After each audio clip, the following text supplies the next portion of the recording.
والخير طريق المنتهى.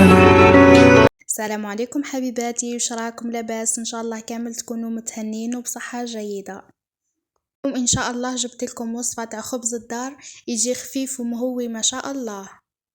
قبل ما نبداو بالوصفة نصلوا ونسلموا على رسول الله، اللهم صل وسلم وبارك عليك يا حبيب الله.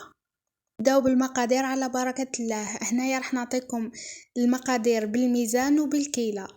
بالنسبة للكيلة درت 2 كيلات سميد متوسط وكيلة تاع فرينة. بالنسبة للميزان درت كيلو تاع سميد و500 غرام فرينة. تبقى الكيلة على حساب أفراد العائلة تاعك. أنا الكيلة هذه خرجت لي 3 خبزات. ضفت عليهم 2 ملاعق كبار خميرة الخبز، ملعقة كبيرة تاع سكر، شوية تاع سينوج هذه اختيارية، 2 علب خميرة الحلوى العلبة فيها 10 غرام، ملعقة كبيرة بودرة الحليب إذا ما عندكش تقدري تستغناي عليها، فنجال تاع زيت، واللي تحب تكيل بالملعقة 5 ملاعق، ملعقة كبيرة تاع ملح، وبالميزان 100 غرام. بعد ما حطيت المكونات كامل دوكا نجيب الماء دافي ونبدا نخلط في المكونات كامل مع بعضهم. بعد نضيف الماء بالعقل ونخلط حتى نتحصل على العجينه ما تكونش يابسه بزاف وما تكونش طريه. تشوفوا معايا القوام اللي نتحصلوا عليه. تحصلوا على القوام هذا، ما تكونش طريه بزاف وما تكونش يابسه.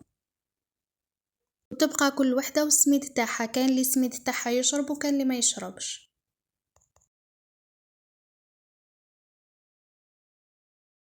دوكا نغطي العجينه ونخليها حتى يتضاعف حجمها. هنايا بعد ما تضاعف حجمها، انا كانت دات لي حوالي 20 دقيقه باش تضاعف حجمها، وتبقى كل وحده على حسب حراره المطبخ تاعها. بعد ما تضاعف حجمها مليح، هنايا دوكا راح نبدا نعجنها. انا هنا راح نعجنها في البيترا، وانتي كان ما عندكش البيترا تقدري تعجنيها بيدك عادي، وحتى كي تعجنيها بيدك راح تمدلك نفس النتيجه. هنايا راح نبدا نعجنها على درجه الفيتاس الاولى باش ما نفزتش البيترا تاعي. هنايا نبدا نضيف لها في الماء، ما يكونش بارد وما يكونش سخون بزاف، يكون دافي. بالنسبه اللي ما حطتش من الاول بودره الحليب مجفف، هنايا في المرحله هذه تقدري ديري حليب يكون دافي وتبداي تعجني بيه الكسره تاعك. ما تقدري تستغناي على الحليب نهائيا، حنا علاه ضفناه باش يزيد لنا خفه برك للخبز. بعد ما تعجنت وقعدت نضيف لها في الماء حتى تحصلت على القوام هذا، لازم تكون شويه تتلاصق في اليد. بعد ما تعجنت مليح زدت ضفت عليها ملعقه كبيره تاع زبده، زدت دورت البيترا غير 2 دورات برك باش تدخل هذيك الزبده مليح في العجين ونحيتها. ما تخلي العجينه تاعك طريه شويه، من بعد راح يجيك الخبز تاعك خفيف وما تطريهاش ثاني بزاف كيما تاع الشخشوخه. دوكا جبت البلاطو ودهنته بشويه تاع زيت، نبدا نشكل في العجينه تاعي كريات ونحطها في البلاطو كيما راهو موضح في الفيديو. نبدا دوكا نحل في العجينه تاعي في البلاطو بالطريقه هذه.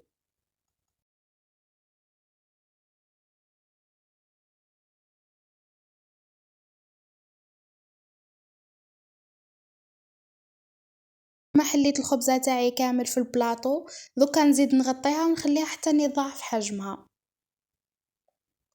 هذا واش خرجت لي الكميه هذيك تاع السميد والفرينه، 2 بلاطوات مدورين وواحد كاري.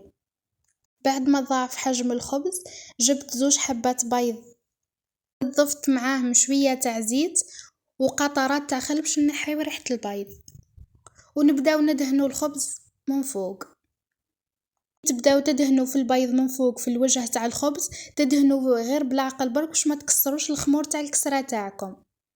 زينتها من فوق بشويه تاع جرجلان وشويه تاع سينوج، والتزيين يبقى اختيار. حطها مباشره في الفرن اللي يكون مسخن من قبل على 180 درجه.